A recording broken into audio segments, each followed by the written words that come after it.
Hello hi welcome all the competitive warriors and buddies. మరి ఉత్తమ పరీక్షకు ఉండవలసినటువంటి లక్షణాల్లో విశ్వసనీయత అనేది ఒక లక్షణం అయితే ఉంటుంది. మరి విశ్వసనీయత అంటే సింపుల్గా గుర్తుపెట్టడానికి చిన్న టెక్నిక్ అయితే చెప్పడానికి అయితే ప్రయత్నిస్తాను. సో విశ్వసనీయత ఆ వర్డ్లోనే మనకు కనపడుతుంది. ఇద్దరి మనుషుల పేర్లు కనపడుతున్నాయి. విశ్వాసన వీళ్ళిద్దరు టీచర్లు అనుకున్నట్లయితే ఈ ఇద్దరు టీచర్లు అంటే ఒకరికంటే ఎక్కువ మంది ఒక పేపర్ని కరెక్షన్ చేసినప్పుడు ఆల్మోస్ట్ సేమ్ రిజల్ట్ కానీ సేమ్ స్కోర్ కానీ రావాల్సి ఉంటుంది అనమాట. అదొకటి గుర్తుపెట్టుకోండి. ఒక పేపర్ని, ఒక క్వశ్చన్ పేపర్ని, ఒక పరీక్ష పేపర్ని ఇద్దరు వ్యక్తులు, సో విశ్వాసన గుర్తుపెట్టుకోండి, ఈ ఇద్దరు టీచర్లు కరెక్షన్ చేసినప్పుడు ఏంటంటే ఆల్మోస్ట్ దగ్గర సేమ్ స్కోర్ వచ్చినట్లయితే ఆ యొక్క పరీక్షకి విశ్వసనీయత ఉన్నట్లుగా చెప్తాం.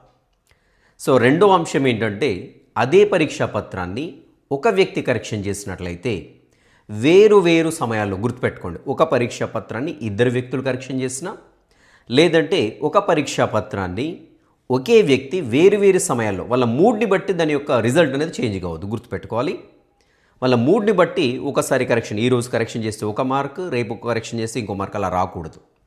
సో అలా ఉన్నట్లయితే ఆ పరీక్షకి ఏంటంటే విశ్వసనీయత ఉందని చెప్తూ ఉంటాం. Right, I wish you all the best.